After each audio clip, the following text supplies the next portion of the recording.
What's up, everybody? FeaR Studios here. I'm Sam, I'm Max. and today we are talking about our impressions from the Nintendo Direct on March 8th.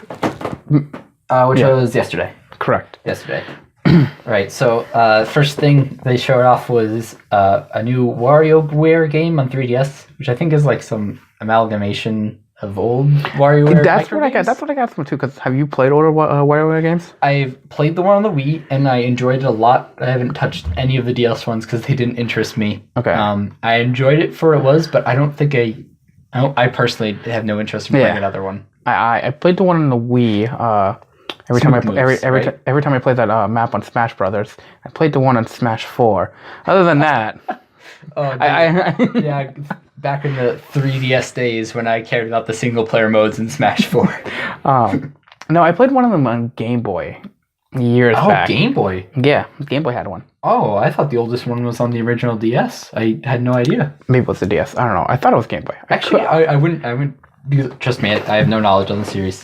Anyway, the gist of WarioWare from this direct for me is that if you care about WarioWare, that's cool, but I don't. To me, it just looked like that Mario Party for the 3DS now. The top 100 one? Yeah. Well, the thing, I actually had more interest in that one, but I ended up not getting it.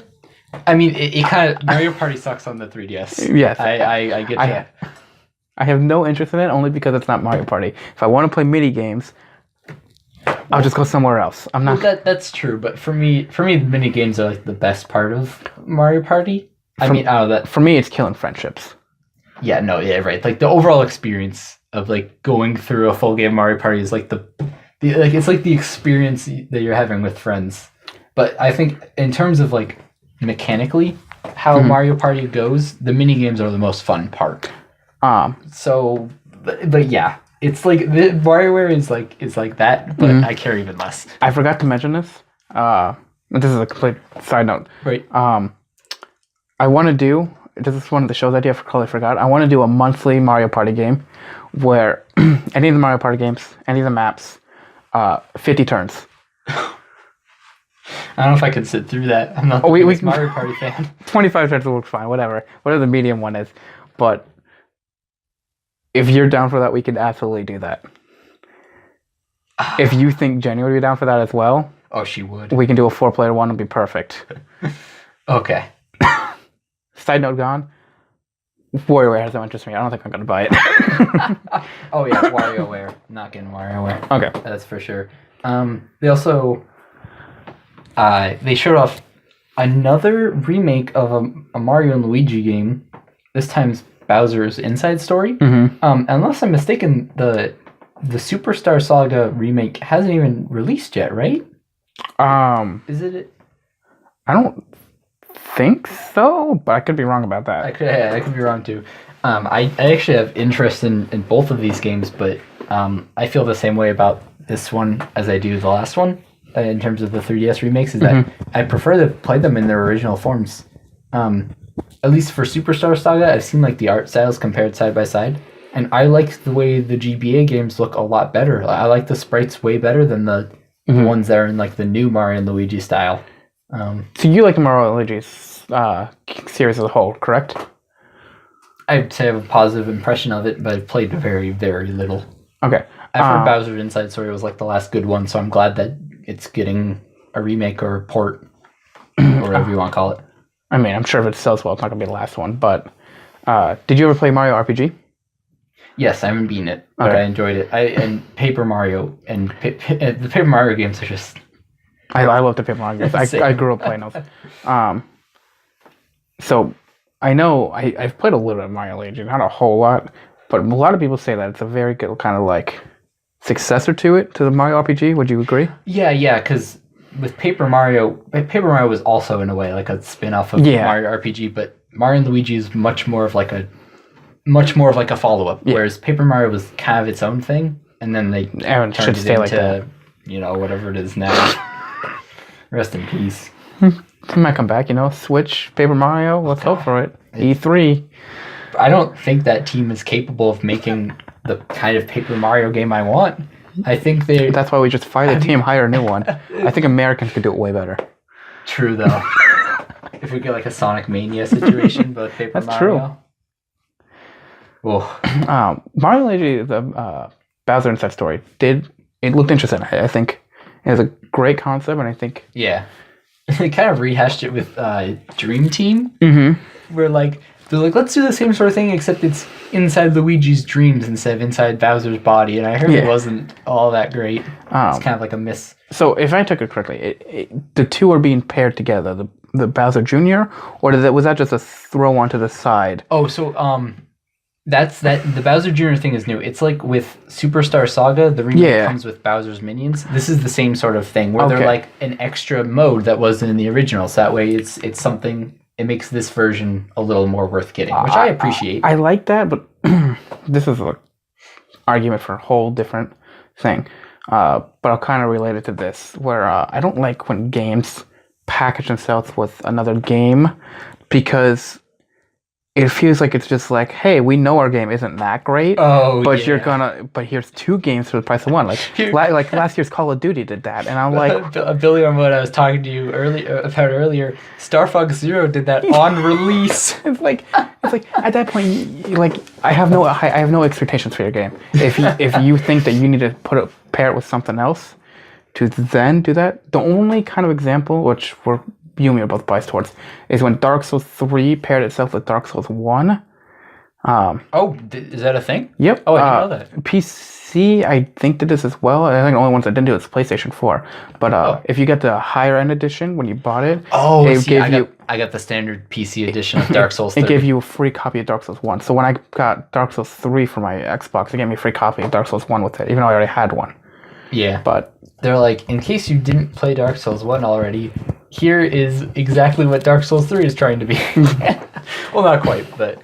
But I thought that was a very interesting tactic, but I don't really like that when games do that, because I think it's just basically saying our game's bad. Here's another one. Yeah, sorry. I agree with that. But I think with remakes, I get where they're coming from a little more, because they're like, we get it. It's not exactly a new game, you know what I mean? So here's something. It's like, here's something a little extra, like, because it's the same thing. It's like they understand it that without the extra game, it's not worth the package. But in this case, it's like, it's basically them being down to earth about like, yes, we understand that this is a remake and we're selling it at full price. You know? That's fair. Yeah, I see. Nah. Which I think makes it like less of a stupid decision. You know what I mean? Than Star Fox Zero being like, here's a tower defense game since we know the base game is like 2 hours long at $60. All right, we should move on. Yeah, next topic. Detective Pikachu. All right, Pikachu. Next topic now. Oh man, I didn't expect Detective Pikachu to become what it is. And it's like not even very much of anything. Exactly. I don't think it should be. Like, so what I got from the impression, so I could be wrong. This game could be amazing. And I'll eat my words now, but it looks like someone stole Telltale's idea and just threw Pokemon into it. So that's funny. I was thinking this is a watered down Phoenix Wright, but for Pokemon fans. I think my thoughts on that is I'll pass. Right? Like it's jarring, to say the least. Like when you hear Pikachu sound like a 50-year-old alcoholic smoker, I'm like... I don't know if he sounds like a smoker. I'm like more raspy. He's drunk though, definitely. I'd rather go watch, the Aloha Pokemon series than play this game. Alola. Whatever. It's still terrible. The TV show just declined. Yeah. After season 1. To be fair, actually, I liked it up until Diamond and Pearl. I watched the Diamond and Pearl too. You up until? I watched half of Diamond and Pearl. I'm like, okay. You lost me. I saw the second half of Diamond and Pearl. I'm like, the Pokemon League battles were pretty good. But that's then like the only good. Pretty good. Until Ash loses, inevitably, like every single one. Well, and okay, so like we're going way off topic. We're still talking about Pokemon now. So, have to be edited out. But the way he gets to the quarterfinals in Diamond Pearl in the tournament, and he loses to a guy who used like a legendary Pokemon. I'm pretty sure. What was the Pokemon? I think he used Darkrai and Latios. Yeah. And like Ash's Pikachu beat one of them, and then lost to the other. He had a Darkrai and a Latios. Did they think, man, these unattainable Pokemon that really can't be caught in the anime, but remember, in their universe, there's like one or very few of each of these, so it's like they probably don't have rules about them. It's not like no, I'm not talking about the game. Like in the anime, they made it very clear that like these legendary Pokemon can't really be caught. Like they can be captured in like. I don't know the whole story behind it. All I know is that the battle was pretty freaking sweet. All I know is that this game will not be pretty freaking sweet. Oh, Detective Pikachu. I'm sure that for the people who are, for whatever reason, excited for Detective Pikachu, which is fine. There's nothing wrong with liking it. They're probably ecstatic. And they're getting their huge-ass amiibo. I think like, that's cool. Here's the thing I think is No the harm issue done. with Detective Pikachu. I don't think... So this is made by Game Freak, right? I'll cry if it's made by Game Freak. Oh, I have no idea. I don't think it's made by Game Freak. think so. I'm going on record and say that. No idea. If it's made by Game Freak, I'm going to never buy a Pokemon game again. I don't think it's made by Game. I think it's made by another Japanese company, and I think it's tailored towards Americans, and I think that's the issue. I think. Yeah, it's a very Japanese thing, and I think they're just like, oh, this might sell overseas, so let's just try it anyway. I've never heard of any Japan fan base saying, "Oh my God, Detective Pikachu, let's get this right now." Yeah, I wonder if it... And not only that, the main character's name is Tim. Do you remember that? No, I didn't. Pikachu calls him Tim. Oh. I've never heard of a Pokemon main character by any other name than like some Japanese origin name. Not to be racist, but Tim is our leading character here. Well, the trainer characters in Black and White had kind of American sounding names, but that's because Unova region was based off New York, so we spent too long on this. Luigi's Mansion. Totally out of the blue, completely bizarre choice, but I'm excited. Also not necessary, but I'm okay with it. Yeah, right. Like I'm gonna get it. Honestly, I feel like it's a good excuse to just play Luigi's Mansion again. It's a classic. It's true. I think it's a great. I think first of all, Luigi's Mansion came out years ago on the GameCube. Yeah, it was a launch title on the GameCube because Sunshine wasn't ready, and they're like, "Ooh." That's the abridged version. Still not a big fan of Sunshine to this day, but that's my personal opinion. I know many people. We can go crazy in depth on that one, but that's another video. I know many people who love Sunshine, and that's fine. I was not a fan of it. I think Mario 64 did it better. Focus, Luigi. Yes. I think this is really. I don't think it's tailored really towards people who have played Luigi's Mansion, even though that's what they make it sound like. Because people who've played Luigi's Mansion, there's some replayability to it, but it's up in the air. I think part of why it's not a completely terrible decision is the complete absence of any GameCube Virtual Console games. You know what I mean? Mm-hmm. At least since did they even have GameCube Virtual Console on the Wii? I don't think they did because it was backwards compatible with the GameCube anyway. Yes. I don't think Wii U did at all. Wii U definitely didn't. And Switch, but didn't they remaster Luigi's Mansion prior? I thought this is the second remaster of Luigi's Mansion. No. Really? I thought there was another one for the game or the Wii U originally, or the Wii U.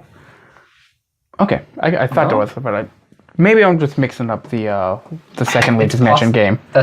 It's also possible that they might have just ported it to the Wii, but it was remaster. It was not no the remake term. or remaster. Yeah, that should. Sort. Anyway, I'm gonna pick it up. I'm excited. But yeah, the lack of GameCube Virtual Console means that you can play the 3DS version, or you can go play the 15-year-old. That's true, and which is nothing wrong with playing the old version, but I probably would not get this. I wouldn't have any chance of getting this if they had GameCube Virtual Console on the Wii U. Yeah, I would. If I wanted to play it, I would go get that version because it would be cheaper.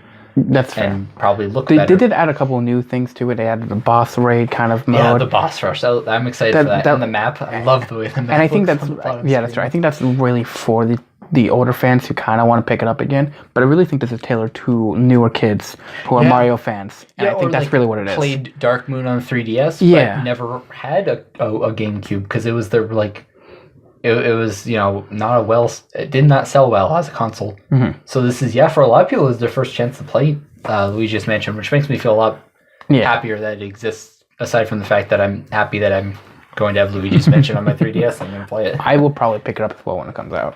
All right. So Kirby Star Allies. All right, next bullet point. Yeah. So I just want to mention that I downloaded the demo last night after seeing the direct. They mentioned the demo, I think. I played through the 2 levels on the demo, and I'm like, this is enjoyable. The game looks beautiful. But I played through both of the Kirby games on 3DS, and this just feels like that again. Which is to say, like, it's enjoyable and it's cute and it has some good ideas. Like, there's some. It's not like they're completely, totally stale. You know what I mean? Like most COD games are. Yeah, that sort of thing. it's just a little still. Like the bag of chips they left out for a couple hours, not a whole day. Yeah, exactly. But my issue with them is that their level design is not very good. It stays way too far on the simple side, and there's no. There need to be more optional levels that are a little more interesting and maybe a little more difficult. But like the 3DS games didn't provide that, and I doubt this one will. No, in my personal opinion, I think the last good Kirby game was Smash 4. I think. You mean the last good game to feature Kirby? I really like the one on the N64, but I feel like both its mechanics with being able to combine 2 different abilities or 2 of the same one to make them stronger, and its level design. Did I already say level design? You kind of mentioned it, yeah. I think Kirby 64 has done both of those ideas better, like both its core mechanics and its level design better than any Kirby game since. And if you really wanted to play something in the style of Kirby Star Allies, I think Kirby Superstar is the better game to play. Unless you played that enough times and you got sick of it, you can play this, which is kind of like a DLC. If you're a huge Kirby fan, you've been having a great couple of years, but... We hope. Yeah. All right, so... I will say, one last point on this. I think the only thing that's really going to get me to buy another Kirby game, I think they need to leave 2.5D and go 3D. Make a 3D Kirby game. Yeah, they tried that out. There's a 3DS thing you can... It was in one of those 2 3DS games. There was just like a little side game mode, which was like a 3D style Kirby. And like, you don't move... It's a top-down perspective, and you can, And I was like, wow, why don't they make a whole game like this? And the Switch, I think the Switch was the time to do it, and they just didn't. They still can. E3. Kirby 3D. Yeah. You know what? They're both releasing this year. I wouldn't even mind a Kirby RPG game. Anything that's not the same thing we've had since like 1970. Whenever Kirby came out, I know it wasn't out. Superstar was in the 90s. Yeah, it's just like... Although, yeah, you've got a good point. The Kirby series has changed so little since the original Kirby's Dream Land on the Game Boy. It's kind of insane. Okay, next point. Right. Okami HD. I think it looks fantastic. It's with the motion controls. It's perfect to put it on the Switch. Like it feels at home on the Switch. I am upset that I bought the PC. Okay, and this is we mentioned this before, and I think this was a very poor decision because I think it's really going to affect Okami sales. Is why not announce earlier when you announced that it was going to be in a PC that you were trying to put up the Switch? If you weren't sure, if Nintendo didn't come back and say right away and say, hey, you should have held off on either your PC release or kind of considered pushing your Okami release farther back because people just bought a PC. Yeah. Not many of them are going to go buy it on the Switch now. Yeah, a lot of people got on PS4. I just bought it on PS4. Not many people are going to go and buy it on the Switch. Yeah. Because they just bought it. It's the same game. There's nothing new to it. That's the thing. I've been interested in playing Okami for quite a while. I tried the Wii version. It was someone else's copy a while ago. And like the slow intro kind of like killed my interest for it. But like getting past the intro, I really love the game. Yeah, it's... and like I said, something I've been wanting to play for a while. So if they had announced, even if it didn't come out at the same time, even if like it has the same release date as it does now, even though I don't think they even gave a release date. I think they did. I think it was very quick. They gave a window. Maybe. You might be right. They might have just said... Like, it's coming to the eShop or whatever.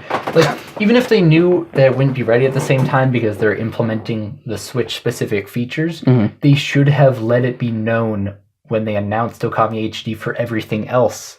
They should have said right now, it's coming to the Switch, just not yet. Because then they would have had my money, and now they don't. Yeah. I'm not getting another version of it. I don't believe that. I think after a while you might get the Switch version. I might. since I know I can just skip the cutscenes and I won't be missing anything. Yeah. It'll be a little easier to get through the intro. You are totally right. I might but I'm definitely not anytime around release. You're not happy about it either. Yeah. Well, I'm kicking myself a little bit, but also like, why didn't Nintendo let it be known? The other thing, That's a sale they missed out on. I can only imagine there's more. The only thing that makes sense to me is that the owners, whoever has the right to Okami, didn't get the confirmation when they were trying to get another PC port or whatever. Right. And they just decided, we'll just go for the PC now until we get confirmation on this. But you just missed a huge window of opportunity there. Yeah. My last point on Okami real quick is, who's actually buying this game? Who has not played Okami yet? I mean, I hadn't played Okami before. But you've played it now. This game has been out for years. It's been ported to almost I think this game has been on more consoles than any other game. Like any single game. Sonic the Hedgehog. The original? You can get that game on everything. You can get it on your phone. And I'm not talking about an emulator. You're like right, because pirated. Because I think there was a Sonic on the Xbox 360. I know there's one on the Xbox One. Sonic has been on everything, dude. Yeah, you're right. Sonic. Okay. But who's buying the original Sonic nowadays? Here's I'm not gonna give you that. I'll piss people off. But you know who's getting the Switch version? My girlfriend is. Of course she is. She didn't immediately get the PS4 version because she knew she had other games to play, and now that she knows it's on the Switch, she's not getting the PS4 version anymore. So lucky her, yeah. Yeah. Yeah. Okay. The sushi game. As I just actually read it when we were talking about Okami, and I laughed a little. The fucking sushi game. As I listed it, yeah. Okay.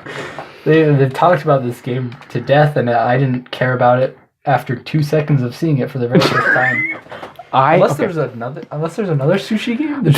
Here's the thing that confused me, because I'm watching this. I'm like, okay, this is interesting. I'm like, they're talking like it's such a big game. I'm like, I'm like, did I miss something? Is there another sushi game that I missed years ago? Yeah. I'm like. No, they're just really pushing this one for no reason. Yeah, I'm like, who is this tailored to? Who's their audience in this game? I wonder if they decided they're going to sell it at a higher price than most other indie games, and therefore they decided they should market it way more to justify that price. Please don't. Oh my god. And like they try to like, and you got this competitive multiplayer where you eat the sushi and you chuck the plates at your opponents at live. Like, if you are the rare person who's going to get the sushi game, who do you know who's also going to get it? I'm like, what is the audience for this? Casual gamers maybe, but if you're a casual gamer playing on the Switch, you're gonna buy Mario Odyssey. Yeah, you're gonna buy Breath of the Wild. Sushi game. I'm not getting your audience fat nerds? Like, they're just gonna eat the sushi. They're not gonna go out and buy your game. They're just gonna go out and buy sushi. Okay, next one. Right, I'm really excited for this. So, Octopath Traveler. I want to get out of the way the whole thing where they mentioned that they had like 3 news updates about Octopath Traveler, and I for sure was thinking release date, which was one of them, which it was, and then I was thinking they're going to tell us the real title, and then the third one was something else, and then they got through all 3 of them, and none of them were the title, and I was like, wait, what? Like, are they not going to tell us the title, even though they tell us the release date? And then I realized, Octopath Traveler is the title. I was doing the same thing in the video. Right. Because I'm like, all right, because I think I looked away for a second. I turned back, and I see I don't remember if he's the director of Square Enix or not, but... No, the game director. I don't think they had a higher-up from Square in that little interview thing. That's what I thought. I don't think he's the director of Square, but I could be wrong. Right. But I'm like, Square Enix, okay, hasn't really been a Square Enix game I don't like, so I'm intrigued now. I'm like, what is this? And they're like, boom, gameplay. I'm like, all right, I can get down. This is kind of cool. Boom, release date. I'm like, all right. Did I miss the title? And I'm like, okay. And they're like, and now you can get this game. I'm like, they put the title at the end? I'm like, what a weird, promotion. It's just because, and you know what happened is that they unveiled it to the world as Project Octopath Traveler. So everyone's like, okay, so there's going to be a real name eventually. But so many people got the demo. I think they said over 1 million people worldwide downloaded the demo. I don't think what and I did. I enjoyed the demo a lot. I'm really looking forward to the game. Should get that out there. I think I don't know if I mentioned that yet. I'm also excited for this game because the mechanics of it it's just beautiful, and Square Enix does RPGs better than anyone else. I mean, it's a fact. Paper Mario Thousand Year Door. Every Final Fantasy game besides 13. That's sold like twice as many copies. It's fun. Or 10 or 13 part 2. 10 is a okay. I counted 13, 1, 2, Oh and wait, 3 no, altogether. 10 isn't 8. 8's the one I'm thinking of that a lot of people don't like. People like 10. Sorry, I'm total. I'm out. I'm a layman for Final Fantasy. But anyway, back to Octopath. The hell Looks was I good. just saying? Oh right, what happened is like so many people like found out about it and tried out the demo when it's under the name Octopath Traveler. That I think they realized like they would be doing more harm to their sales than good if they made the name anything else. That makes a lot of sense. Even if they still had Octopath in it, people might not. There's people out there who don't pay enough attention who would not realize it's the same game and then wouldn't get it, even though they were planning to. That makes perfect sense, because I've had this huge thing to like, I don't know what we're going to call this yet. I'm sure the title will be in it when I post a video. Right. But like, come up with names for something hard. It's either just call it a project, and then at that point you're like, well, yeah. If we put it out there, we'll just keep it like that. I almost feel like Nintendo used NX as like the code name for the Switch because it's so generic that they couldn't possibly use that. Because I mean, like, if more people knew of the GameCube as Project Dolphin before it released, then Nintendo might have back in the day might have felt like they had to name the console the Nintendo Dolphin, which would be kind of. Do you think the emulator would be called GameCube afterwards? Oh, who knows? But yeah, that's a perfect name for the emulator of it. I like. Yeah, Project Dolphin. Beautiful. Anyway, yeah, I'm looking forward to the game. I am also. I will definitely pick it up. What else are we looking forward to? Mario Tennis Aces. Oh, don't skip Dark Souls. You son of a bitch. All right, Dark Souls Remastered. So before we really get into this topic, I actually want a separate video of us talking about what we want in Dark Souls Remastered. Yeah, I totally agree. Whether we record it after this or not, doesn't matter. But I think, not to get too much into it, I think... we have time. It comes out in late May. Yeah. We both are really excited for Dark Souls Remastered. We're both going to get it, probably on different consoles or whatever. Right, because I'm getting it on Switch just because it's like my dream to have Dark Souls on the Switch. And if you're not going to get it on PC right away, I'm just going to get it on Xbox. Right. Because I mean, like, not only do I know a number of people who are getting on Switch that I want to play it with. Is Jenny going to get it on Switch? Oh, yeah. Okay. Yeah. But, like, I understand it's the technically inferior one, but you can't be the original PC version. I'm okay with even the worst port of all time. But DS fixed it all. Yeah. Like, I'm okay with it being at 30 frames because the original was. You know what I mean? So it's not a downgrade, which is okay with me. And as long as they fix Blighttown, it does only improvements from there. And before, like, the Switch version is the only one that doesn't have a laggy Blighttown, and then everyone considers it the superior version. You can only wish. Oh god, yeah, no, that's not gonna happen. But now the only point that I really want to mention in this video about Dark Souls Remastered, Solera Amiibo. Golden, love it. My only issue about it, why the hell, like, it doesn't have to give you anything in the game. Right? Why does it make you do the praise the sun gesture? That's a thing you can do in the game. Yeah, anyway. like, are they making it so you can only do the praise the sun gesture? If they take it out of the Switch version, it'll make people buy it. But oh my god, what if the praise the sun gesture is exclusive to the Switch version because it's the only one that's Amiibo compatible? I will sign a petition for this company to go out of business and for FromSoft to only ever do their own ports. But in reality, the PC version would just get modded in. Yeah, it's true. In a day, in less than a day. Unless Bandai Namco bans anybody who downloads the mod. Remember what happened in Dark Souls 2? Anyone who downloaded Dark Souls 2 fakes got banned. Really? That was a huge controversial thing at the time. I mean, remember, I didn't play Dark Souls 1 until after Dark Souls 3 came out. That's true, and you also didn't play Dark Souls 2 for like a month ago.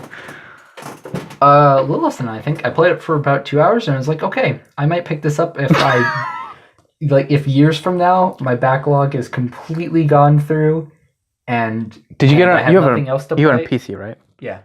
Whenever you want to go through Dark Souls 2 again, I'll go through Dark Souls 2 with you. Do you have Scholar of the First Sin or just Dark Souls 2? Okay. First Sin. Good job.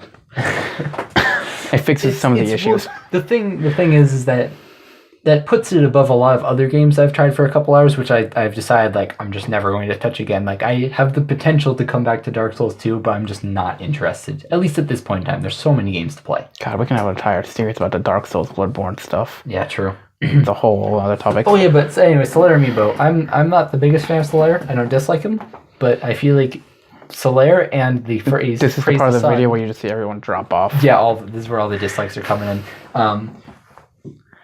Solaire and Praise the Sun has just been run into the ground so far into stop doing this post. I actually do like the post, to be fair. But the phrase Praise the Sun and Solaire, those two things have been run so deep into the ground that it makes me roll my eyes whenever I see them do more Solaire stuff.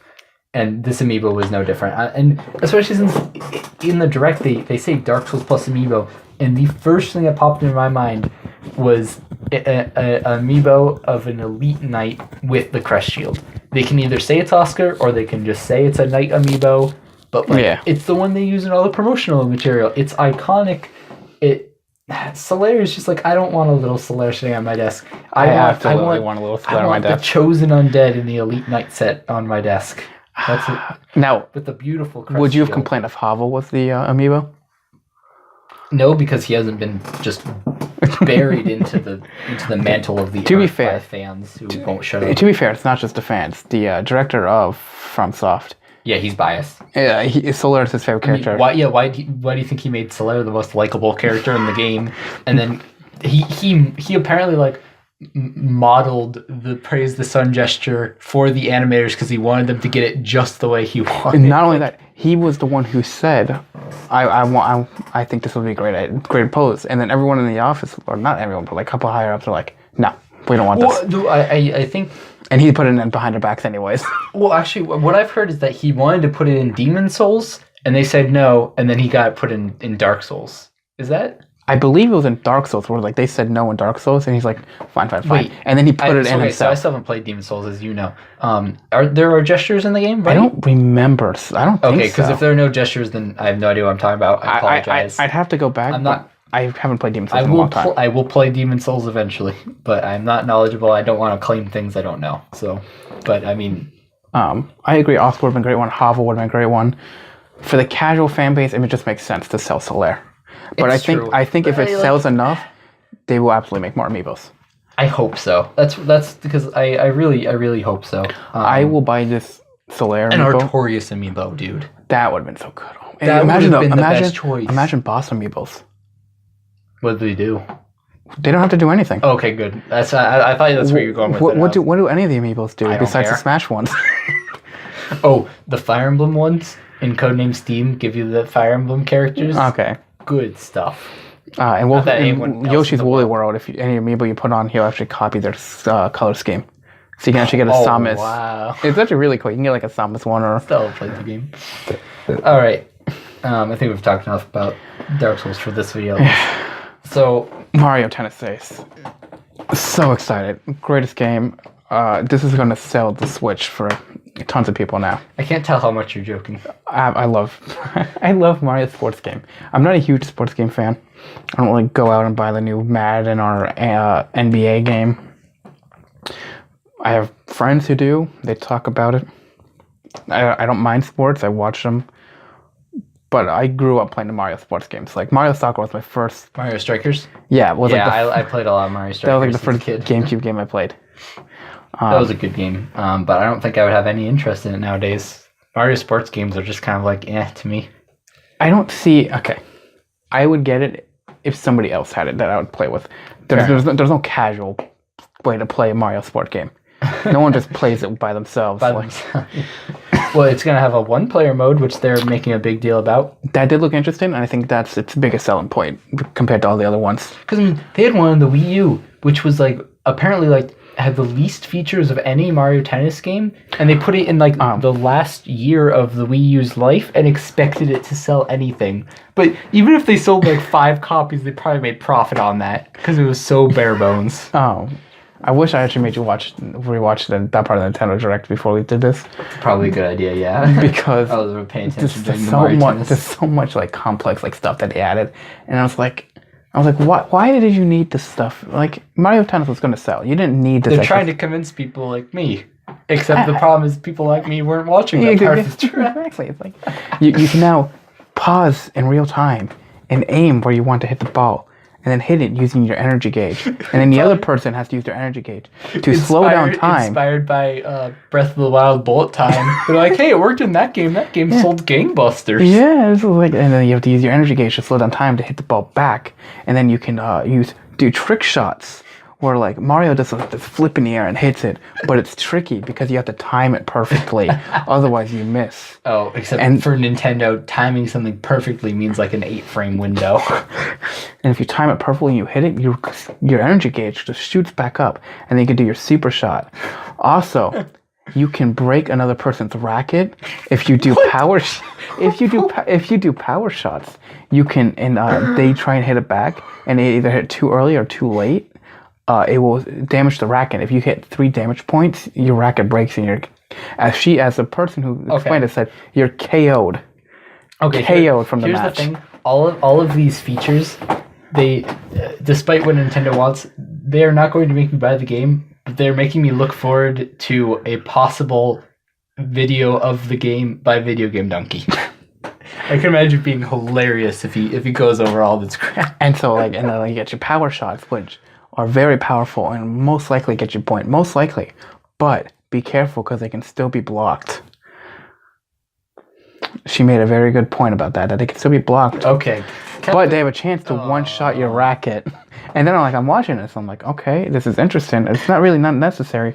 And then and if you don't like any of this, then you have simple mode where you just hit it back and forth. I'm like, what is this? I'm all down for a Mario Tennis game, but what is this?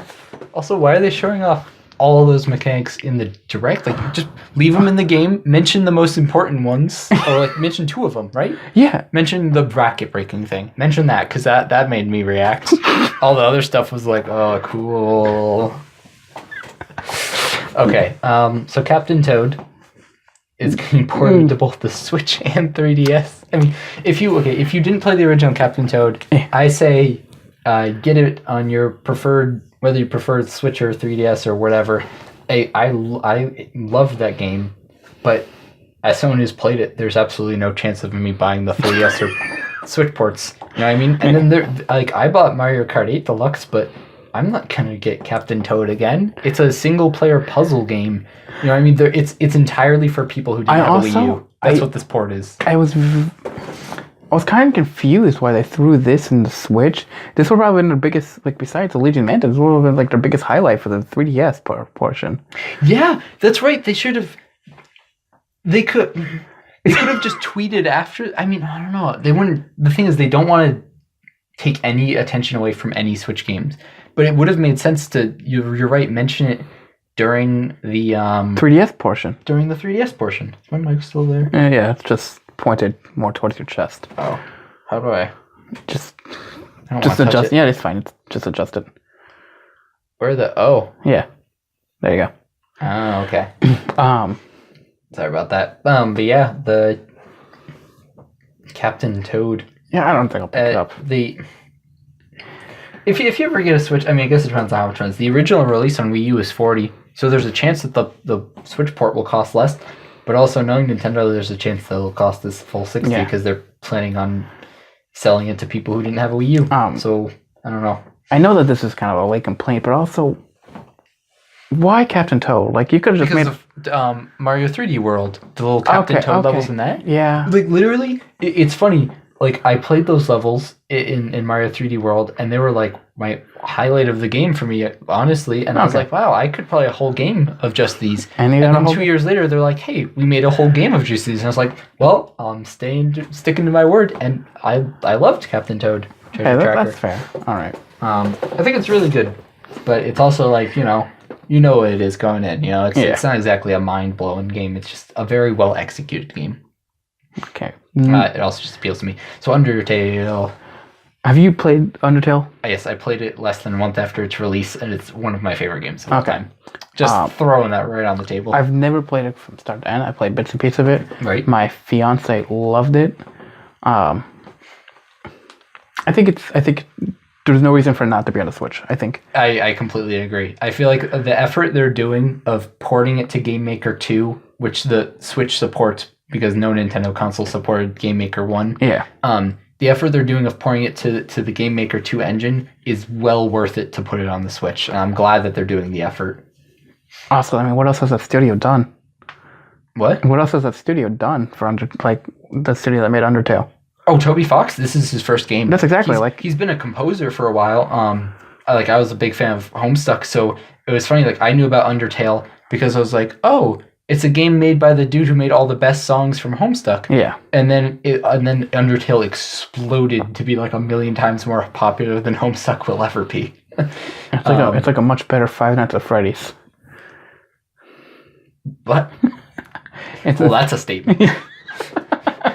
Everyone go on Twitter and quote Sam here. Undertale is like a better version of Five Nights at Freddy's. That's what I'm sticking to. Okay. I mean, would you classify Undertale as an indie game? I would. Oh, absolutely, yeah. Yeah, it's like somebody who has a passion for this. It was mostly made by Toby. Yeah, exactly. It's the music, the coding, a lot of the art and assets were made by Temmie, who's a friend of his. Yeah. And then they had some like commissioned help, so to speak. Like there's stuff from other people. Yeah, like that's what I'm getting at. It's basically a solo developed game. He poured his like heart and soul into this game. No puns intended. But like it is something so worth experiencing. Like to anyone who enjoys video games. Because like it's an RPG, you know, but like it's not. It's just a couple hours long. It's well worth the price. It's at least a couple hours long. Oh yeah, true. Because you can do multiple playthroughs and stuff and get more out of it. Yeah, the genocide run and all that, the pacifist run. There's so many different things you can do in that game. Yeah, there's like well over 20 different variations on the ending. Yeah, which is pretty neat. I don't know. I guess I don't want to talk too much about it because like if anyone listening hasn't played it, then I'm saying get it on the Switch, or if you don't have a Switch, get the PC version. Like, don't let the fan base deter you. That's the big thing. Don't you know, like sometimes these things happen. Yeah. You know, fan base is not always a good representation of the material. And Undertale is a game well worth playing for like anyone.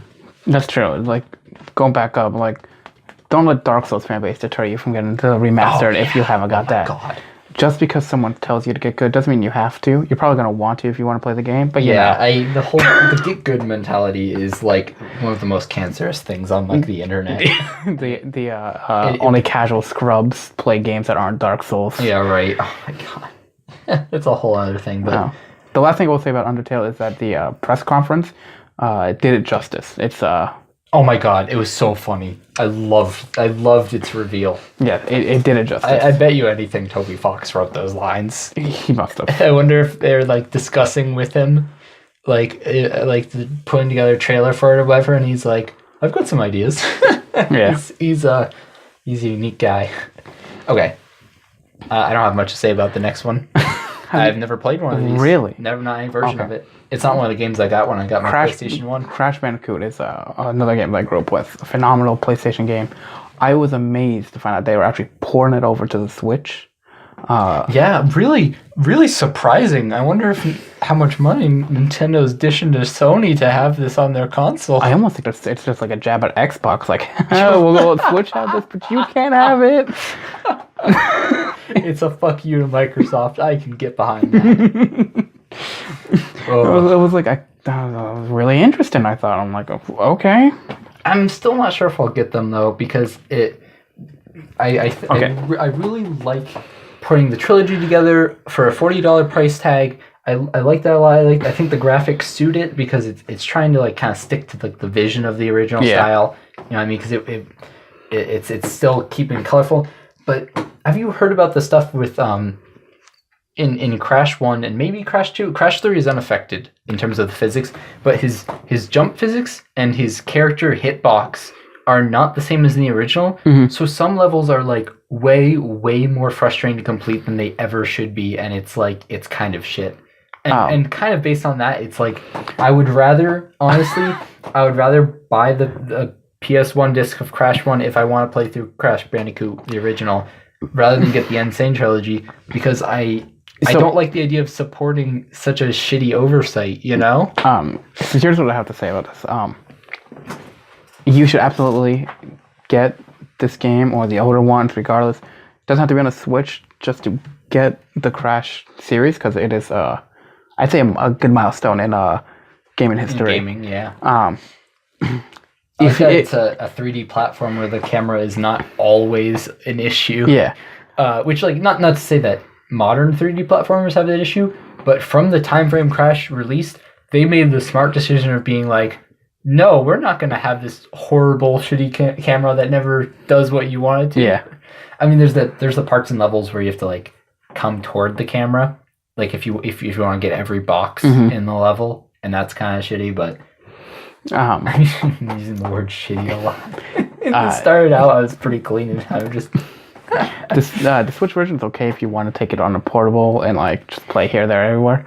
Yeah, well, if I were to get the Insane trilogy, I would want to get it on the Switch instead of waiting until I have access to a PS4. Well, because again, it's like the level based format is perfect for handheld. You know what I mean? It would be a game I would want to be able to take handheld when I want to. If this is going to get released as like a full retail game, like a $60 price tag, I would say it's not worth it. I say wait for sale, but of course Nintendo doesn't go use sales. I know. It's funny, like I wouldn't be worrying about the price tags of these sorts of things at all, if not for Doom, which they released on Switch for $60. I know. Like I got Doom on sale on Steam a while back. I bought Doom for like $20. Yeah, I got it for like $20, and they're still selling for $60. In complete contrast to Okami HD, I have no regrets about buying Doom on PC before it was unveiled for Switch, because I'm like, you know what? I wouldn't have wanted to pay that. Exactly. I'd rather have the one with better graphics with the mouse controls, which costs 1/3 as much. Mm-hmm. Doom. Oh, by the way, Doom. Good game. Very good game. Good game. Okay. Little Nightmares. Doom 4 is also pretty good. Little Nightmares. So Little Nightmares falls onto a list for me, which I think I was telling you about a bit earlier, of games which I will be way more likely to play if they put it on the Switch. Two indie story-based games from not too long ago. Oxenfree and Night in the Woods were both on that list. Their games are like, I have interest in playing this, and then they put it on the Switch, and I immediately bought and played them. I own Oxenfree. I own Oxenfree. Still have not touched it. It's good. Night in the Woods is much better, I think. I think Oxenfree got like a little more recognition than maybe it deserved, but the story-based games kind of tend to in general, like, Life is Shit. That game. Oh my god! We'll never talk about that. The sequel, I think, might be actually better. I don't care enough to find out. I don't even want to talk about it. Real quick, my favorite part of the sequel is that there's an entire part of the game where you just play Dungeons and Dragons. That's pretty cool. Yeah. Okay. That might be my highlight to that game. But yeah, so Little Nightmares. The first time I saw any gameplay of it at all, I was like, ooh, I want to play this. But I've been kind of like humming and hawing about it because I was like, I don't know if I really want to pay this much for it. You know, I mean, I have other things to play. But now it's coming to Switch, I'm gonna get it and play it on Switch. That's just kind of what it is like to me.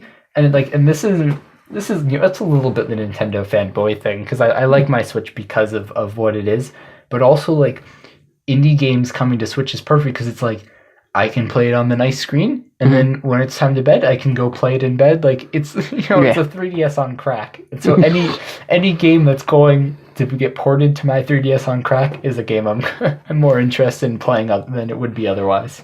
When things get ported to my crack, I just love it. Ported straight to crack cocaine. Oh, Little Nightmares though. Okami HD is going to be on crack cocaine. True. Sonic the Hedgehog is already on crack cocaine.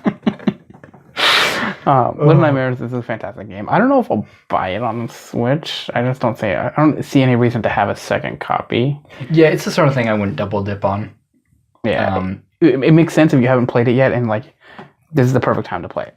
If you already get it, it's up to you if you really want it on the Switch or not. I like that it includes the DLC. Yeah, and I also like that you it's the obvious thing to do, but I still appreciate it. I also like that you get the Pac-Man mask. I don't have a Pac-Man game. I'm not buying one for this. That was the first thing people ever bought.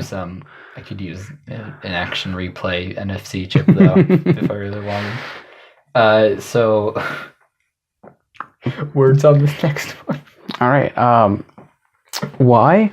South Park, yeah. Why South did they Park. part South Park, the fractured but whole, to the Switch? I mean, I don't think it was a bad decision to put it on the Switch, but I am baffled that they put it in the Nintendo Direct. Right? Why didn't they just tweet it? Because that way the adults who follow Nintendo on Twitter can see it. But Yeah. this Nintendo announcer said fractured butthole on a Nintendo Direct. It was I like why? And like the other thing, so like has there been an Ubisoft game on Mario Switch? Rabbids. Made That's right. I think they're just trying to put more of the stuff on there. Why Plus, not just older Rabbids games had been. There was one on the Wii. Oh, that's right. I forgot that Ubisoft owned Rabbids. I think they're friendly. They're friendly. Ubisoft might own Doom as well, but I could be wrong about that. No, that's Bethesda. Oh, that's right. Thank you. Sorry. Oh, no, it's fine. Why not just port Assassin's Creed Origins over? Why not have a team work on that port? I wonder if maybe they either are working on it or they tried it. Like, I don't know how well that would run on the Switch. I think they would have to really downgrade the quality of the graphics to make it run on the Switch. Honestly, to be honest, I guess that's fair, but like, out of all of your games, South Park on the Switch? It is such a what weird audience choice. are you going for? I mean, they are with the Switch. They are definitely clearly. God, listen to me. They certainly seem to be recognizing their adult fan base more than they have like ever, maybe. Because they're the only ones still playing it. No, plenty of kids with the Switch. Yeah, that's fair.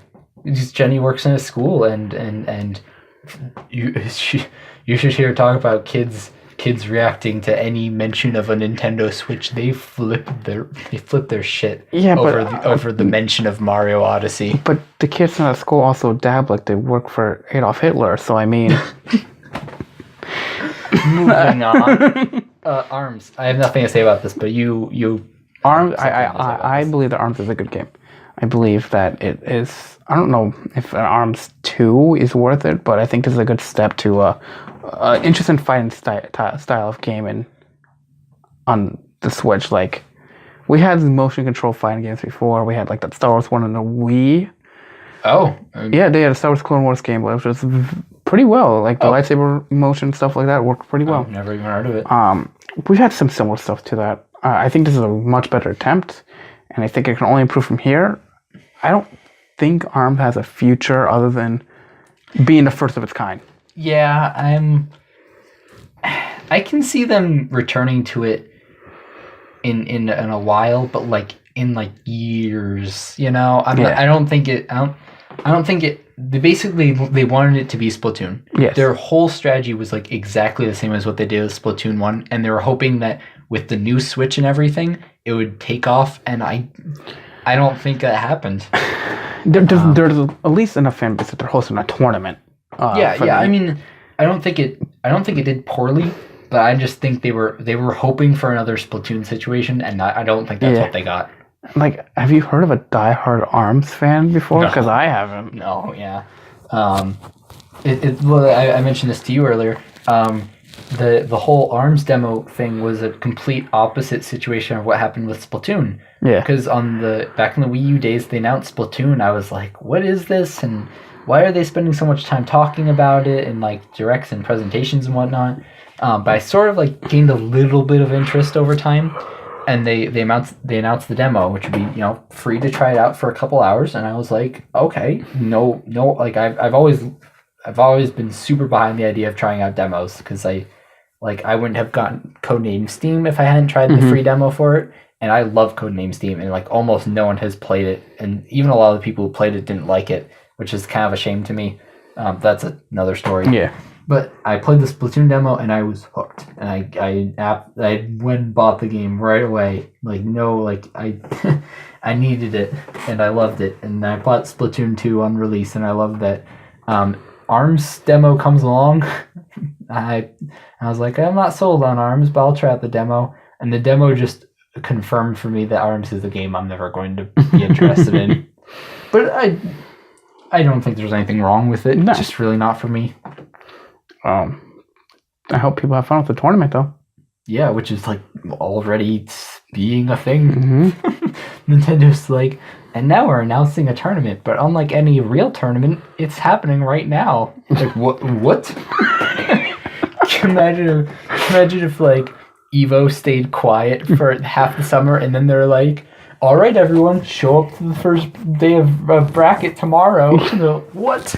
Not only that, but like, how many people were watching a conference and like, and it starts now, and like, I gotta get my Switch out. They're like, screw the Splatoon 2 news. That I have to say, before we talk much about the content of what's getting added to Splatoon 2, that trailer was really good. Yes. Did you like it? Yeah, I think it was good, but it went on for too long. After a while, it dragged on. I did feel like it dragged a bit. But I think the presentation of it was really solid. It didn't feel like a trailer for a Splatoon game, and I think that was very interesting. Because again, the idea of selling the DLC, like selling the DLC, the I think they have the right idea. What I'm trying to say is they have the right idea of presenting the DLC as something you can't get in the base game, which is like obviously like I agree. like that's like a no shit statement. But I mean like it's the sort of like the style and the concept behind it. It provides a fresh experience, even if you've already played Splatoon 1 and Splatoon 2, which is what they should be going for if they're trying to sell this. And they sold me on it. I'm definitely getting it, even though I think the price is a bit much. The price. It feels like it should be $10 if it was by like a different company.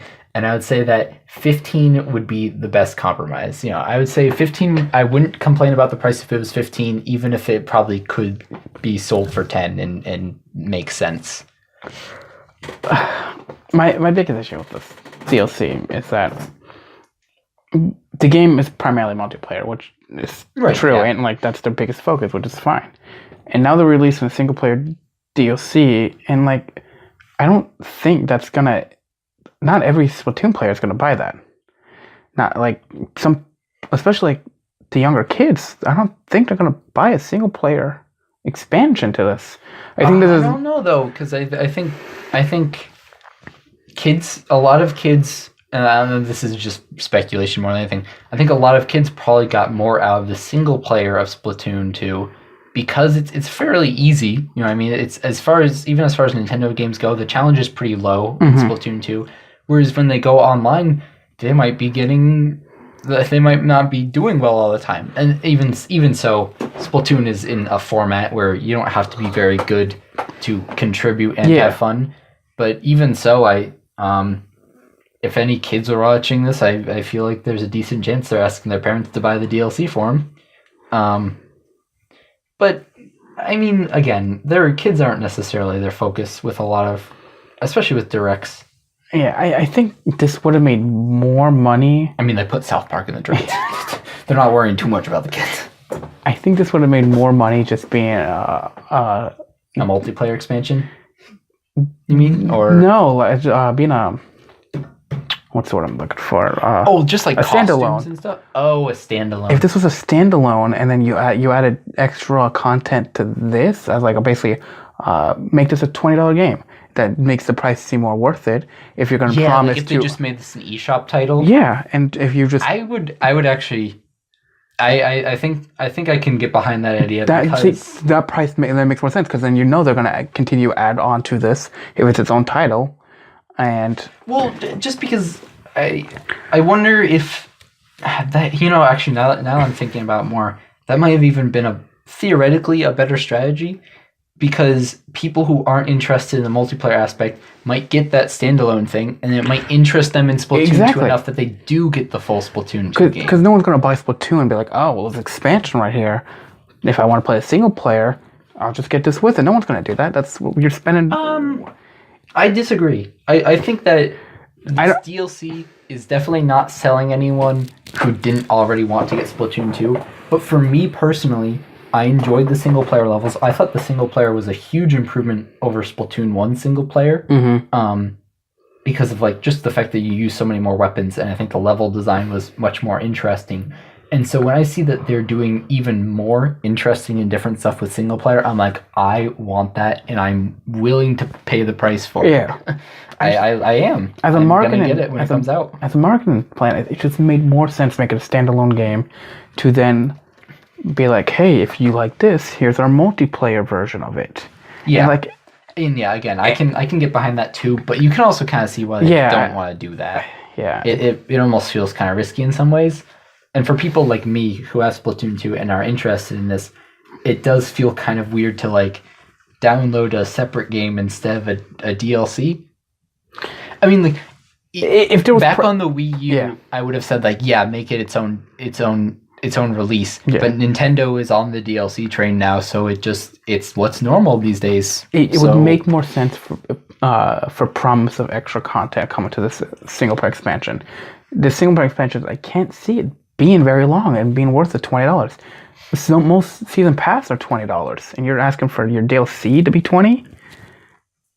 Well, also knowing Nintendo, I don't know if there's gonna. I would personally doubt that there's gonna be more DLC for Splatoon 2 after this. Yeah, that's exactly it. It's like this expansion doesn't seem to me worth putting the investment in when I could just play Splatoon 2. I feel like they could have put it at $10, and then I feel like they still would have profited enough off it. I feel like $20 is almost risky. It is. It's like.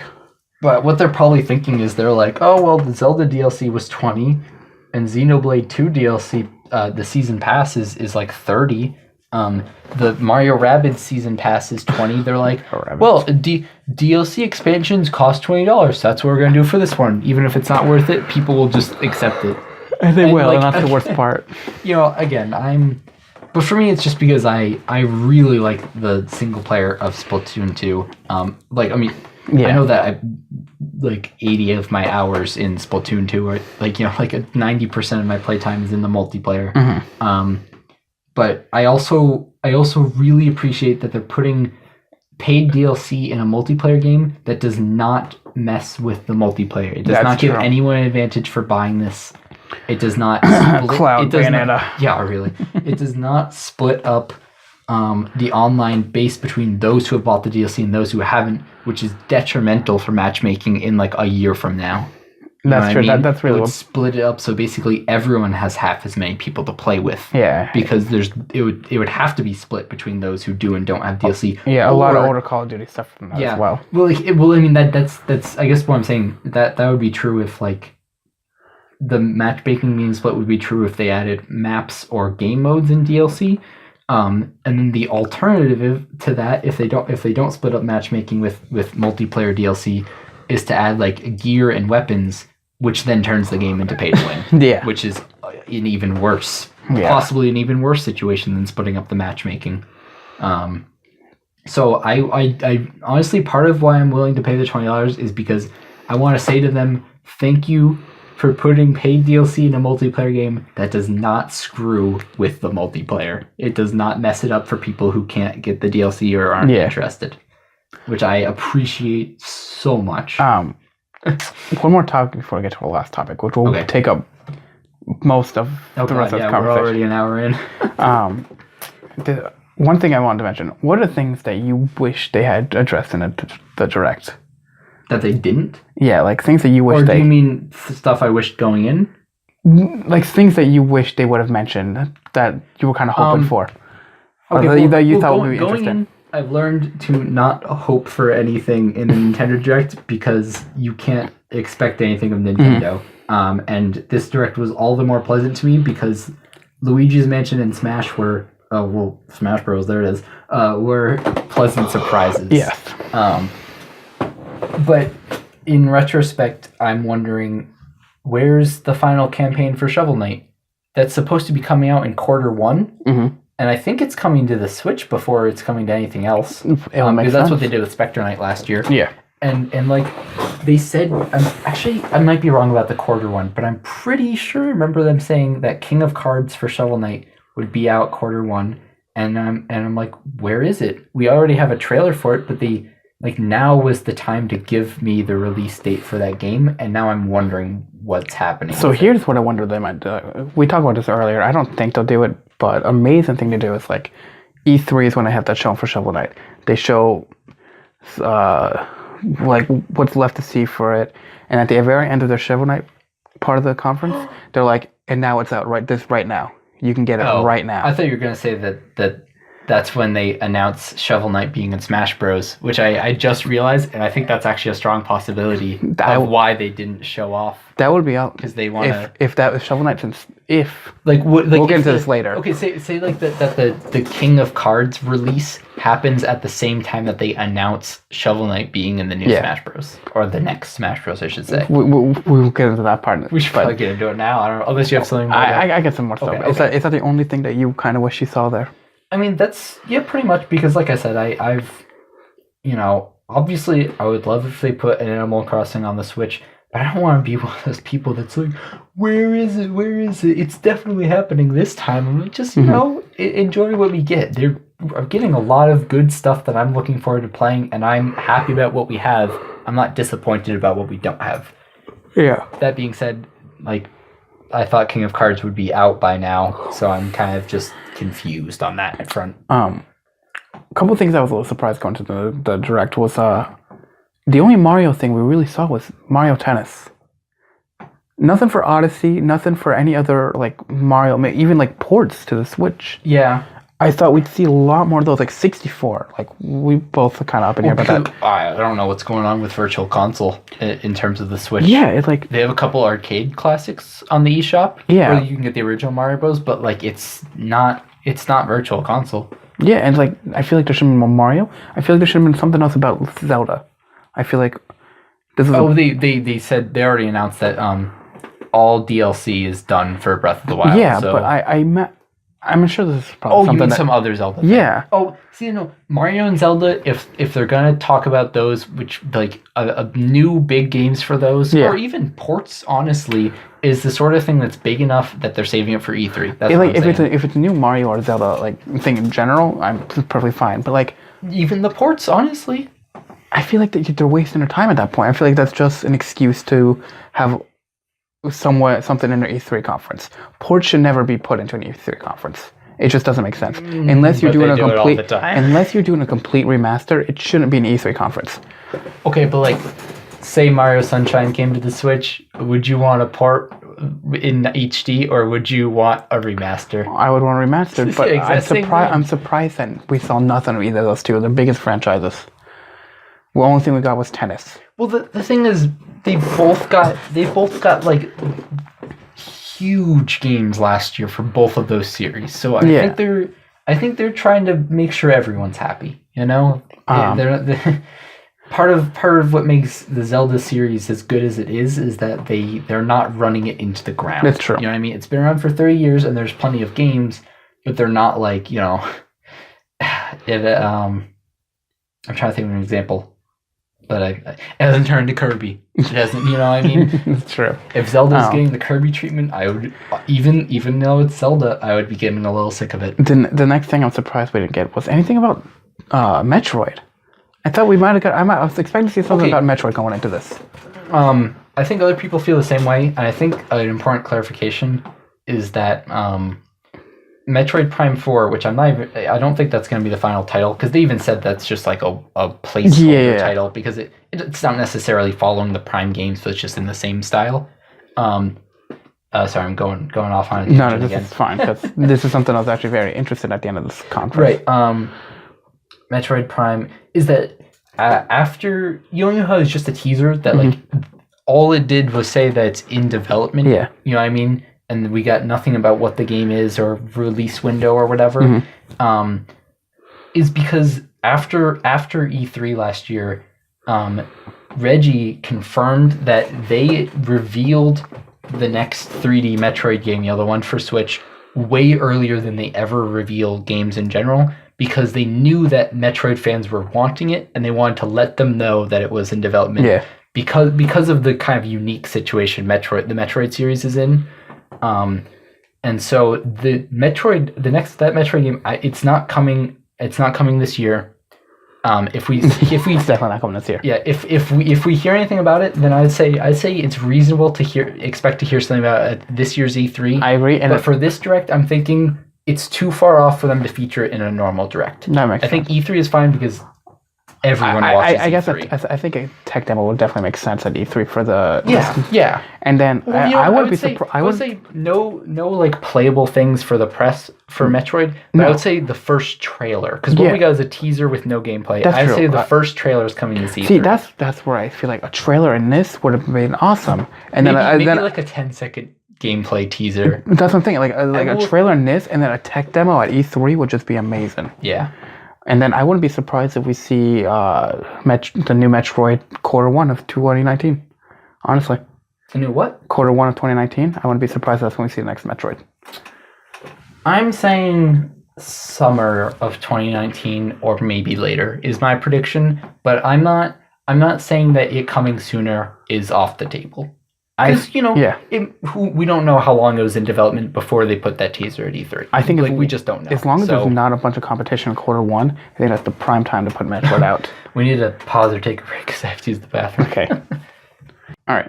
Okay, great. You have one more point? Yeah, the last thing that I was expecting to see, which I'm still surprised I haven't seen yet, is Overwatch on the Switch. Oh. I'm not sure it's coming. I don't see why it wouldn't. I mean, I don't see why Nintendo would not try and fight for that. Like, I understand why Blizzard doesn't really care. What are their terms with Blizzard? Like, I don't think they have any. I don't see. No. I'm gonna say that's a decent thing to bring up. I hadn't thought about it before, but I wouldn't rule it out as a possibility. I think because it's on everything already. I mean, it's one of the biggest games out there right now. Yeah. And it's been like that for it's a sort of 2 years. It's like, I don't want to sound like one of the people who talks about like, oh, the worse hardware makes it a worthless system. Yeah. But I'm just maybe what they're thinking and what I'm sort of thinking is I'm not sure how well Overwatch would run on the Switch and if it would be able to do as well as they need or wanted to in terms of like the online. It's not that like hard of a game to run though. Like I mean, same with like I'm surprised there's no Blizzard games like Diablo isn't on the Switch. Like that's an easy one to port over. It's like I don't see why Blizzard or Nintendo has taken the opportunity to do this because it will just get you so much more sales. Like there's no downside that I can see to doing this besides spending some time to kind of port it over. Who doesn't want Overwatch already that would think it's worth buying on the Switch? The best way that like I see this is like Overwatch portable on the Switch, like same thing. You know, you got your DS crack. You could just yes, but the thing is with that is that Splatoon 2 is one of the games that I play docked way more often than I do for like I would agree. The sentence is terrible, but I play Splatoon 2 in docked mode a lot more than I play any of my other Switch games. Like I almost never play Splatoon 2 in handheld mode, whereas the other ones is a pretty decent mix of handheld or docked. Because it's an online competitive shooter. Yeah, I just feel like I feel like it doesn't even necessarily suit the Switch all that much. I just feel like there's no downside to porting like Diablo, Blizzard, or Overwatch over to this. But I was really expecting to see that during this conference. With all the other ports we got, I'm like, Overwatch is going to be in here, right? Like, we're going to see this, right? And it doesn't happen. But that's really all I was kind of expecting to see during that. Okay, so you ready to move on? Yes. All right. Okay. So, Smash Bros. I can't wait for the Smash 4 port. Thoughts? Can't wait for the Smash 4 port. Because I can't wait for Smash 5. I can't. How old is Smash 4? Before we get into it, I want to just say that I completely adore how this game was revealed. Because, like, the original trailer for Splatoon 1 starts up and I'm like, why the hell are they porting Splatoon 1 to the Switch? Like, what are they thinking? And then the trailer starts to, like, it goes dark and I'm like, oh, okay, good. It's not a Splatoon 1 port. It's something else Splatoon related. and Smash logo comes into view, and everyone just loses their minds. I was like, thank God. What would you have done if she turns around and she looks and it just says Splatoon 1 remaster? Yeah, in flames. But anyway, moving on to what they didn't explicitly say whether it's Smash 4 port or the next Smash Bros. Yes. And you had some thoughts. I think you're about to share with me. So when did Smash 4 come out? Let's start with that. That came out late 2014. That's what I thought. It's been almost 4 years. In fact, they say 2018 for this game. I'm thinking holiday 2018. That's a 4-year gap, which I believe is less than any other Smash Bros. Yeah, but that's my thinking too. I'm like, oh wait, no, it's not, because Smash 64 came out kind of late for the N64. But anyway, regardless, it's still a bigger gap than Melee to Brawl or Brawl to Smash 4. But 4 years is doable. I feel like it's not a tiny amount of time. I feel like we would have saw something. I feel like we would have gotten information about Smash 5 sooner. When did Bayonetta come out? Early 2016, about 2 years ago. Yeah, almost to the day. And we haven't heard anything since then. Okay, so but Nintendo's been doing different stuff. Mario Odyssey was like 8 months between first reveal and release. But not even first reveal, because they. Oh no, it was first reveal was the January thing. So yeah, eight months. Mm-hmm. Like, that's unheard of. You know what I mean? Xenoblade Chronicles 2. At the very beginning, January last year, they said Xenoblade Chronicles 2 is coming out this year. And everyone who knew Nintendo was like, no, it isn't, you pieces of shit. And then it did. It released this past December. They made it. Like, that game was less than a year from announcement to reveal. Kirby Star Allies is the same thing. They announced it at E3 last year. It's coming out in a couple of weeks. This is like the new Nintendo, that people like to talk about. I'm saying that, like, because the short distance, or the short time between announcement of the Smash Bros. And release, which I'm saying is like late November, Black Friday, holiday, 2018. I'm thinking this is right in line with what they've been doing since the beginning of last year. It could be. See, I want to record that I'm not against the Smash 5 game. Right. I also want to make it very clear, as I have to you, that I'm not ruling out that this is a Smash 4 port. Like, if it turns out to be a Smash 4 port, I will be personally disappointed, but I will not be like, oh, never would have seen it. Yeah. I can, either of them are definitely possibilities. Kind of back. So, when did Mario Kart 8 come out? In comparison to Deluxe. 2015, around the time Splatoon 1 did, which is a couple months after Smash Bros. And Deluxe came out 1 year ago. Okay. So that was a 2-year gap. See, I feel like in that time, they could have made another Mario Kart, and I feel like... Well, yeah, because how long does it take to make a Mario Kart game? An afternoon on 2 cups of coffee. But instead they went with the Deluxe. And so I really think we're going to get like a Smash 4 Deluxe, where like they're going to take what people didn't like about Smash 4. Right. They're going to bring it over. And, this list is too long to... I'm kidding. I Smash 4. They're going to... mostly. I hope they I hope they just redo all the maps and just give us better maps. I need 12 more versions of Great Cave of Fences. Come on, Nintendo. That's awful. I want a map where almost every platform is covered in that stuff that kills you after 100%. Like they have a Great Cave of Fences. Oh, all I want is like 6 more versions of Light Light, and I'm happy. Okay. So I can just see them bring it over and be like, okay, here are all the things that kind of were wrong with Smash 4. We're going to improve them. And then we're also going to bring back Ice Climbers. Right. And we're going to give you Breath of the Wild Link, so you actually have a good Link instead of your generic Link that is just god-awful low tier. And then your Toon Link, which is good, but it's just a projectile spammer.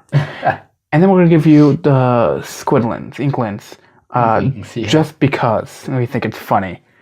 I mean, I was in the camp that was surprised that they weren't added as DLC for Smash 4, so I feel like... Well, that's the thing. To me, Inklings and Breath of the Wild Link, which are both confirmed on the from the trailer, I think neither of those actually point toward it being one or the other, whether it's a port or not. Agree. Because Breath of the Wild Link could just be a costume for Link if it's a Smash 4 port, or it could be a new character if it's Smash 5, or it could be a costume even if it is the same character again. Or it can be a new 5. character if it's a Smash 4 port. An Inkling... Because didn't Mario Kart Deluxe come out with new characters? But we're talking about Mario Kart. The I'm just saying. make no difference. I'm just saying. Well, they're just a visual. Yeah, that's true. I'm just saying. They affect your weight class, and that's it. I wouldn't be surprised if they ported it and said brand new physics, some more characters, and promise of more DLC, and then 2 years later we get Smash 5. Okay, but here's the thing. One thing, it's been 2 years since the last Smash 4 DLC. It's been 4 years since the game's release. Some new physics, some new characters, and some improvements sounds like Smash 5 to me. Look at what they did with Splatoon 2. It's very possible. I'm more on the side that it's a Smash 4 port.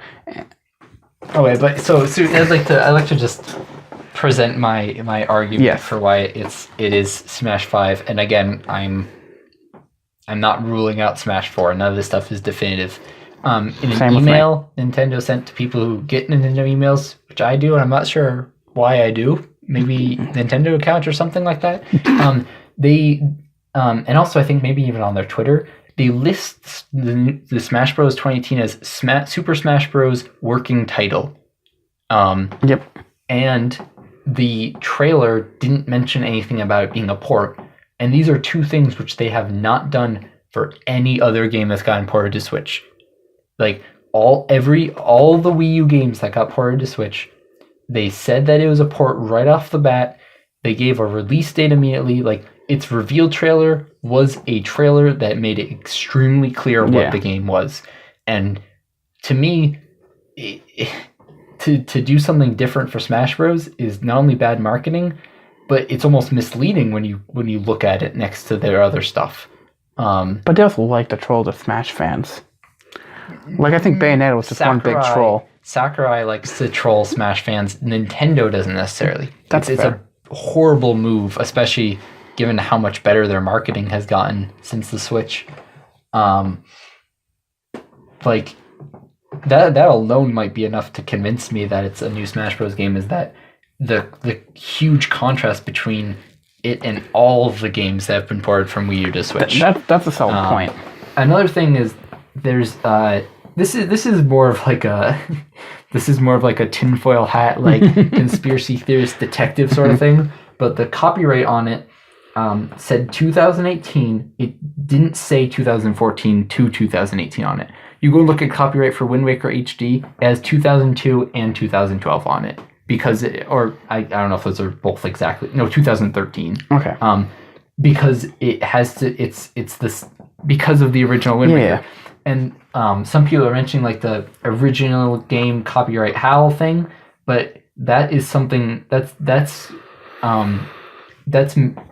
giving the proper credit or copyright or whatever to HAL for making the original Smash Bros. Games. Since they're still using the Super Smash Bros. Title, they have to say, oh, that's copyright HAL Laboratories who made the original Smash Bros. And that using that original game copyright thing is something they have done since Melee. Yes. Because of, again, they have to credit HAL for Smash 64. That's the word I was looking for earlier.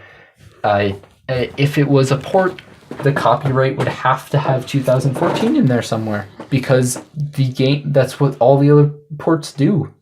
Is they mention the original year because it's... I'd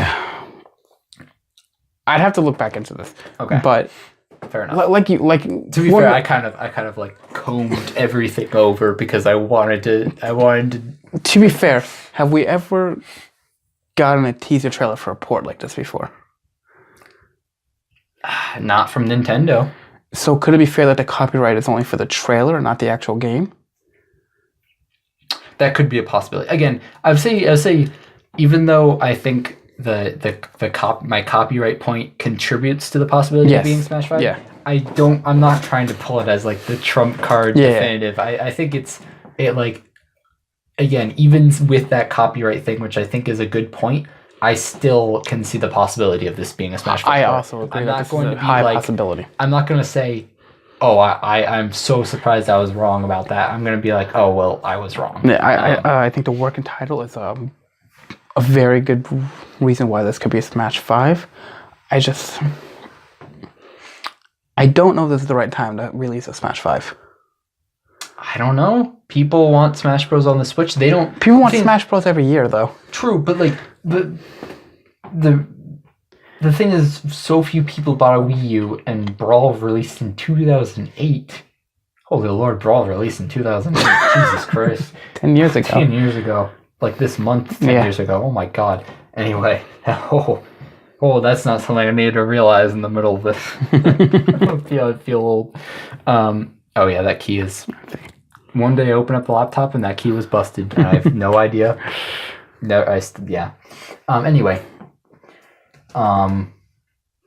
Right time for a Smash, right? Yeah, because here's the other thing why this is definitely a time for us, which is like why the 2018 caught me off guard, and I think it's bold, but like, what other game did they have for holiday this year? You know what I mean? I think it's too early for Prime 4, 'cause like I said, and I could still be wrong, but I feel like Prime 4 is not close enough to the end of development to release it this year. Kirby and Yoshi aren't system sellers. Smash, the next Smash Bros. For holiday this year, like, Switch is going to be killing it even more than it already is. That's fair. I guess they already had both Lincoln's, the Mario and Zelda games last year. And Smash is like the next big thing. That's true. If Smash 5 was released for holiday, I think that would get a lot of kids asking for a Switch if they already have one. Yeah. With the Smash 4 for Christmas. I guess I can see that. But here's my counterpoint to that is, what do you think would be a better selling point? Smash 5 or our first ever console Pokemon for holiday this year? See, I'm not sure I'm convinced that's coming this year either. I don't know if it is either, but then again, Zero will tell us. But then the Pokemon Company also does even shorter windows between reveal and release, so it's possible. All they gotta do is copy and paste most of their assets. Hey, here's something. Why not both? Why not have both? Because one of them's gonna cancel the other sales, and it's gonna... I don't think so. I think Pokemon and Smash have such different appeals to them. I don't think they would be hurting each other. Here's what's gonna happen. Didn't Omega Ruby and Alpha Sapphire release the same window as Smash 4? Didn't they? Although those were Omega Ruby and Alpha Sapphire. Yeah. I think they came out. Because X and Y was 2013. You might be right. They might have been alongside Smash 4. For some reason, I thought. I thought you said 2015. For some reason, I thought you said Ruby and Sapphire. I'm like, I don't think they collide with Smash Melee, but I could be wrong. I don't know. I think Smash 5 is a better selling point because, and like, this is gonna put my bias right out on the table, but to be completely honest, if it turns out to be a Smash 4 port, I see a very low chance of me buying it, and like, I mean that, like, I feel like it's going to kill my interest for it if it just turns out to be Smash 4. What if there's enough new stuff in it though? Then if there's enough new stuff, then they're going to brand it as Smash 5. That's what I'm saying. Okay. People get angry about ports that cost Nintendo no effort to port over whatsoever. That's true. You know what I mean? And this is Smash Bros. We're talking about. Because Mario Kart, it's like, yeah, Mario Kart can become Mario Kart 8 Deluxe, and people will be happy to just have a version of Mario Kart on their Switch. But like Smash Bros. like deserves the full release. I think because if this is a port of Smash 4, who knows when we're getting Smash 5? That's the thing, though. I don't think it can be just a couple of years out. I feel like most Smash fans will just be happy to have Smash on the Switch. And I agree with that. But I think that if they wanted to... Here's my thing.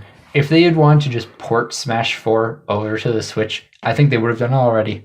All those people who for the past year have been saying, where's Smash Bros. On the Switch? It's because they were finishing it up as a new game. It's going to be... I'm telling you, it's going to be really similar to Smash 4's engine in a lot of ways, but it's going to be a new game. How about this? Ready? What if it's neither? What if this is actually Smash Melee remastered with Inklings and Breath of the Wild Zelda? I would buy it, but I don't know how I feel about that. I would buy it. If it's not a Smash 5, just like, we're going to just remaster Melee. Skip Brawl. No one liked Brawl. 64 was great, but Melee, we're going to remaster it. You know, I wouldn't even roll that out. Never even thought about that, did you? No. I'm not sure what to think of that. I'm sure anyone who listens to this is calling us idiots right now for not dismissing it immediately, but... And they're going to feel silly at E3 when they nearly Smash Melee remastered. Oh boy. Melee fans aren't going to get it. They're just going to keep playing Melee on the Nintendo GameCube. Probably true. That's all I can really think about for Smash. Like, it's possible either way. Yeah. And there's even a third possibility now that we got a Smash Melee remaster. I don't know. I guess in some ways it sort of doesn't matter whether it's a port or if it's a new game that's like similar to the old one, Splatoon 2 style. It's gonna get bought either way. It's not that bad. Yeah, I like Nintendo's safe either way, but I'm just thinking like I'm really happy that they chose to go with Splatoon 2 instead of a Splatoon Deluxe. Or, Splatoon Remastered or whatever, because I feel like Splatoon 2 is a much better game since they don't have to try to stick to the original in any sort of way. Correct, I agree with that. If Smash 4 is a port, there's some things that, like, can't be too different, you know what I mean? Bayonetta. Oh. Like, yeah, they can nerf her, but they can't nerf her too much, because it's like... Why not? Well, they probably could. Just reduce her damage in half, please, for the love of God. But I mean, what makes it special or important for it to be a Smash 5 or the next Smash Bros. Is that they can come up with new mechanics. They can do new stuff with it. You know what I mean? They're not tied to what Smash 4 was. And I say that Smash 4 made some like neat improvements to the mechanics that were like long awaited. You know what I mean? Ledge trumping and the way like multi-jabs work, how they always have like the finishing hit, things like that. Some might argue that Project M did it first, but I mean... Ultra Love Smash 4 was just Nintendo looking at Project M and being like, we can do that. Anything you can do, like, too bad. But, like, if they're if they're free from the constraints of it being a Smash 4 port, I think it's going to be a much better game as a result. It's going to be a newer game, fresher game. I'm going to be much happier buying it and playing it. That's fair. And I think a fair number of people feel the same way, even if they don't feel so strongly about not wanting to buy it if it's a port. Yeah, I agree. Anyway, any closing thoughts? I can't wait to see Smash Melee remastered. I can't wait to see Smash 64 ported with no updates to the graphics whatsoever. Please. I hope it has the same graphical issues that it does on emulator. I hope just on the Switch. I hope it still has the same setting where you have to win 500 matches before you can turn off items. Boy, do I miss that. Oh, dude. Yeah, they include all the horrible design things from the 90s, and people are like, what is this? And what if the box art and stuff, it features Breath of the Wild, Link, and all that stuff, and then you put the cartridge in your Switch, and it's just Smash 64. Even better, you can't use you can only use N64 controls with it. You have to buy the new Nintendo N64 to Switch controller adapter, and it costs $20, and it sells out on release, and then no one's able to buy it for months. They're going the Smash 4 route with this one. And that's going to be the same issue with Smash 5. It's going to be on shelves for 2 hours until you can no longer find it for 6 months. Yeah. Oh boy. Well, that's pretty much everything. Yeah. The only thing I've left to say is please make another Mario Party game. That's good. Bye. Bye.